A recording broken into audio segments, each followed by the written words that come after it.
Hello everyone, welcome to Let's Discover It. This is Arya Singh and today we will discuss about a major topic of class 8th Geography and CERT Chapter 2 Land, Soil, Water, Natural Vegetation and Wildlife का distribution of vegetation देखने जा रहे हैं जो बहुत ही important है। पहले वाली वीडियो में दो तरह के वेजिटेशंस हमने फॉरेस्ट और ग्रासलैंड को कवर किया है। अब इसको रिवीजन करने के साथ ही इस दोनों को करने के बाद चारों को एक बार रिमाइंड करेंगे तब फिर आगे बढ़ेंगे। ओके, चलिए अपना वीडियो स्टार्ट करते हैं। तो आज हम पढ़ने वाले हैं सर्फ्स के बारे में। तो thorny shrubs and scrubs grow in dry area of low rainfall.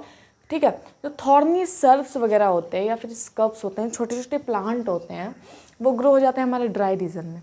Dry region में कैसे ऐसे प्लांट जैसे कैक्टस हुआ, कितना छोटा होता है, तो ड्राई रीजन में ग्रो हो जाते हैं लो रेनफॉल एरियाज में, जहाँ पे लो रेनफॉल होता है। ठीक है, in such areas plant have deep root and leaves with thorny and waxy surface reduce soil of moisture through transpiration. देखिए क्या होता है कि थॉर्नी सरफेस स्क्रब्स जो ग्रो हो जाता है हमारे ड्राई रीजन वाले एरिया में, वहाँ पे लो रेनफॉल होती है, रेनफॉल लो होती है। इन सच एरिया, ऐसे एरियाज में plant have deep roots, plant की डीप रूट्स होती है, एंड लीव्स, लीव्स भी नहीं, लीव्स थॉर्नी होती है और वैक्सी होती है, लेकिन जो रूट होता है वो डीप होता है, डीप इनसाइड द अर्थ, क्योंकि वहाँ से भी वो पानी को खींच लेते हैं। ओके, कहाँ थे हम? यहाँ thorny vaccine surface reduce loss of moisture through transpiration. तो उनकी जो लीव्स होती है वो वैक्सी होती है और कैसी होती है?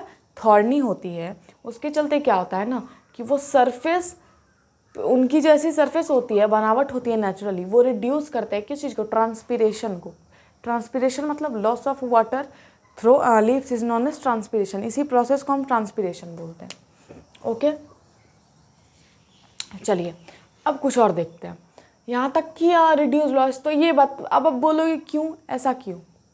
ठीक है, तो अब आप बोलोगे ये बहुत ही इंपॉर्टेंट है, क्योंकि वहाँ पे तो ऐसे ही वाटर का बहुत ही ज़्यादा स्कैरसिटी है और प्लांट को लिविंग रहने के लिए वाटर चाहिए, चाहिए ना, लिविंग रहने के लिए प्लांट को वाटर चाहिए, वाटर चाहिए। और अगर ज़्यादा वाटर लॉस होगा प्लांट से तो उतना अमाउंट में प्लांट को वाटर मिलना भी तो चाहिए, मिलता नहीं है।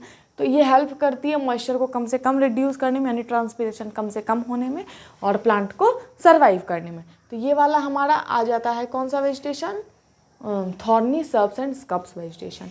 अब आते हैं हम तंद्रा वेजिटेशन पे। तंद्रा वेजिटेशन उन वेजिटेशन को कहते हैं सिंपली जो पोलर रीजन में पाए जाते हैं। पोलर रीजन में जो कंप्राइज होते हैं, यानी वहाँ पे जो पाए जाते हैं वो मोसेस और लिचन्स से पूरा भरा होता है हमारा तंद्रा वेजिटेशन, उसे कहते हैं, यानी पोलर रीजन में।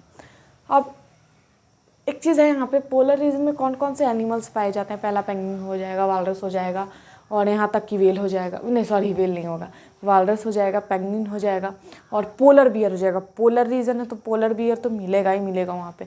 तो आप सोचोगे उतनी ठंडी जगह पे, यहाँ पे ठंड होता है तो हम स्वेटर डाल लेते हैं या फिर उलन का कोई भी cloth we have to wear, because we have to protect our self from the environment, external environment which is very cold. लेकिन वो स्वेटर पहनते हैं क्या? नहीं पहनते हैं। क्यों पता है आपको? क्योंकि उनकी जो स्किन होती है वो बहुत ही ज़्यादा थिक होती है और वो पूरा एक तरह से कवर होती है एक थिक ब्लैंकेट ऑफ हेयर से, जो उनको प्रोटेक्ट करता है इन्वायरमेंट से, कोल्ड इन्वायरमेंट से। वो चीज़ नेचुरल होती है तो उनको स्वेटर पहनने की ज़रूरत नहीं पड़ती। ठीक है, तो कौन कौन से पाए जाते हैं ये चीज़ आपको एग्ज़ाम में पूछा जा सकता है, तो इसको बिल्कुल रिमेंबर रखना है। तो tundra vegetation of cold polar region comprise of mosses and lichens. Okay, और अब चलते हैं। पिछले वीडियो में हमने क्या देखा था पता है? पिछले वीडियो में हम लोगों ने फॉरेस्ट के बारे में देखा है, फॉरेस्ट, और हमने ग्रासलैंड के बारे में देखा था। अब देखिए फॉरेस्ट एक्चुअली क्या होता है। फॉरेस्ट जो होता है ये वो रीजन होता है जहाँ पे जो रेनफॉल होगी, सब जगह इसी चीज़ से कनेक्ट है आपका। That's is nothing, only rainfall. जहाँ पे बहुत ही ज़्यादा रेनफॉल होगी, अब ज़्यादा रेनफॉल हो रही है, वहाँ वाटर की तो कमी है नहीं, एबंडेंट जितना चाहिए उतना हो रही है। तो उससे क्या होता है ना कि वहाँ पे जो ट्री ग्रो करते हैं वो टॉल होते हैं। पहला चीज़, टॉल होते हैं, उनकी जो डेंसिटी होती है वो बहुत ही ज़्यादा थिक होती है। तो वहाँ पे ये जो रेनफॉल होता है ये बहुत ही बड़ा रोल प्ले करता है और हमारे फॉरेस्ट का निर्माण करता है। ओके, चलिए फॉरेस्ट हो गया। आप पिछला वीडियो नहीं देखा तो उसको भी देख लेना, क्योंकि उसमें बहुत ही ज़्यादा एक्सप्लेनेशन से मैंने सारी चीज़ों को एक्सप्लेन किया है। अब ग्रासलैंड, ग्रासलैंड क्या होता है? ग्रासलैंड होता है कि जो यहाँ पे तो वाटर बहुत ही ज़्यादा थी, रेनफॉल से ही सब जगह कनेक्शन है। रेनफॉल मतलब वाटर, रेनफॉल होगा तो वाटर आएगा ना, तो वाटर से अब सेकंड चीज़ देखें ग्रासलैंड, वहाँ पे जो वाटर होगा एक्चुअली, वहाँ पे जो वाटर होगा एक्चुअली बात बोले तो यहाँ पे मॉइस्चर रिड्यूस हो जाती है।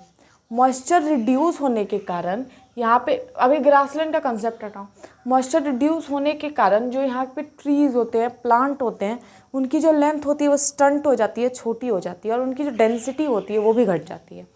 तो और वो वहाँ पे स्मॉल स्मॉल ट्रीज़, और ट्रीज़ नहीं बोल सकते, स्मॉल स्मॉल प्लांट और ग्रासेस ग्रो हो जाते हैं on a large scale area, तो वो एक फॉर्म कर देते हैं ग्रासलैंड। ओके, वर्ल्ड का एक ग्रासलैंड फॉर्म हो जाता है। ओके, तो फॉरेस्ट हो गया, ग्रासलैंड हो गया। अभी अच्छे से समझ में नहीं आया होगा ये फॉरेस्ट ग्रासलैंड, पिछला वीडियो देखो, यहाँ पे रिवीजन मैंने करा दिया, पिछले वीडियो में अच्छे से समझाया है। ठीक है, तंद्रा वेजिटेशन समझ गए, रेनफॉल सही कर। अब रेनफॉल से यहाँ कनेक्शन करो, यहाँ पे रेनफॉल होता ही नहीं है, तब तो इनके डीप इनसाइड होते हैं, ये प्रॉब्लम होता है, और यहाँ पे तो बर्फ़ ही पड़ती है, इतना ज़्यादा ठंड होती है। चलिए, अब हो गया ये, अब चलते हैं डू यू नो पे, जो बहुत ही ज़्यादा इम्पॉर्टेंट है। Yeah, do you know? Vulture in the Indian subcontinent were dying of kidney failure shortly after scavenging the livestock treated with diclofenac, a painkiller that is similar to aspirin और ibuprofen. Okay, अब देखिए ये बहुत ही बड़ा concept है, इसमें मैं एक एक वर्ड आपको समझाने की कोशिश कर रही हूँ, आप ध्यान से सुनिएगा। वल्चर, वल्चर क्या है पता है?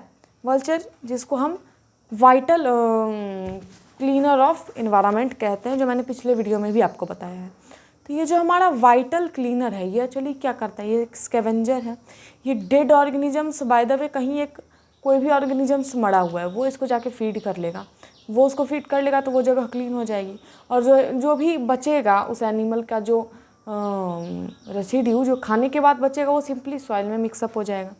तो ये वल्चर ने क्या किया, उस जगह को ईट किया, यानी अपने फूड को फीड किया और उस जगह को क्लीन किया। तो इसने एक्ट किया एज ए स्कैवेंजर, डिकम्पोजर नहीं स्कैवेंजर एक्ट किया, किसने, वल्चर ने। अब देखो, अब अगर वल्चर ना हो तो सोचो क्या होगा, सोच सकते हैं हम। देखिए, जो वल्चर होता है एक्चुअली, वल्चर इन इंडियन सब कंटिनेंट, वल्चर जो इंडियन सब कंटिनेंट में है, ये ऐसे, ओके, या इंडियन सब कंटिनेंट। अब आप बोलोगे सब कंटिनेंट क्या होता है? हमारे पास कितने कंटिनेंट हैं? 7 कंटिनेंट हैं। ठीक है, हम किस कंटिनेंट में रहते हैं? हम एशिया कंटिनेंट में रहते हैं। ठीक है, जो सबसे लार्जेस्ट कंटिनेंट है हमारे पूरे 7 कंटिनेंट में। तो ये जो एशिया का हमारा कंटिनेंट है, एशिया कंटिनेंट है, लेकिन इसमें जो कंट्रीज़ रहते हैं, जैसे चाइना एक अलग कंट्री है, पाकिस्तान एक अलग कंट्री है, इंडिया एक अलग कंट्री है। तो इंडिया जो है ये है एक सब कंटिनेंट है, चाइना एक सब कंटिनेंट है, पाकिस्तान एक अलग सब कंटिनेंट है। तो सब रह रहे हैं एक ही कंटिनेंट में, लेकिन अलग अलग चीज़ें कंट्रीज़ हैं, तो इसे हम कहते हैं सब continent. This is difference between a continent and सब कंटिनेंट। 7 कंटिनेंट्स का नाम आपको कमेंट बॉक्स में लिख के दिखाना है, ये आपका होमवर्क रहा। या तो vulture in Indian subcontinent were dying of kidney failure. चलिए, अब हो क्या रहा है, जो हमारा वल्चर है वो क्या है, स्कैवेंजर है। क्या हो रहा है, चलिए वो डाई कर रहा है, दिनों दिन अब खत्म होते जा रहा है। क्यों? क्या हम उसको मतलब एक तरह से मार रहे हैं? वो भी हो रहा है, लेकिन एक्चुअली जो मेन थिंग आपके बुक में दिया गया है कि उनकी किडनी फेल हो रही है। अब आप बोलोगे कि वल्चर की किडनी कैसे फेल हो रही है, सोचिए ज़रा।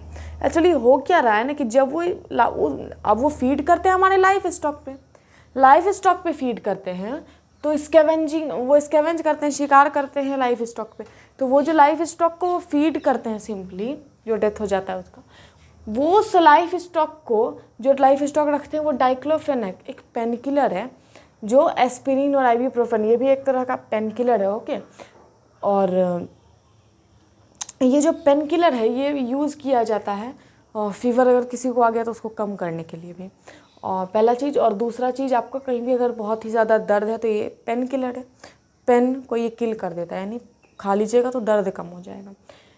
तो सिंपली जो लाइफ स्टॉक को डाइक्लोफेनेक और एस्पिरिन और आइबुप्रोफेन से ट्रीट किया जा रहा है, और वल्चर इसको फीड करता है। वल्चर जब उस लाइफ स्टॉक को फीड करता है, जिसको डाइक्लोफेनेक, एस्पिरिन और आइबुप्रोफेन के साथ फीड एक तरह से रखा गया था, दिया गया था, वो वल्चर की बॉडी में चला जाता है, और उसी की वजह से वल्चर की किडनी फेल हो रही है। और वल्चर दिनों दिन ख़त्म हो जा रहा है और बहुत ही ज़्यादा ये प्रॉब्लम क्रिएट हो गया है हमारे वल्चर्स के लिए। चलिए अब आपका ये दोनों जो है ये हम देखते हैं। इन 1975 the consumption of water, consumption का मतलब क्या होता है पता है? यूज, कोई भी चीज़ का कंजम्पशन यानी यूज। 1975 में जो यूज था हमारे वाटर का, ह्यूमन यूज, वो था 3850 क्यूबिक किलोमीटर पर ईयर।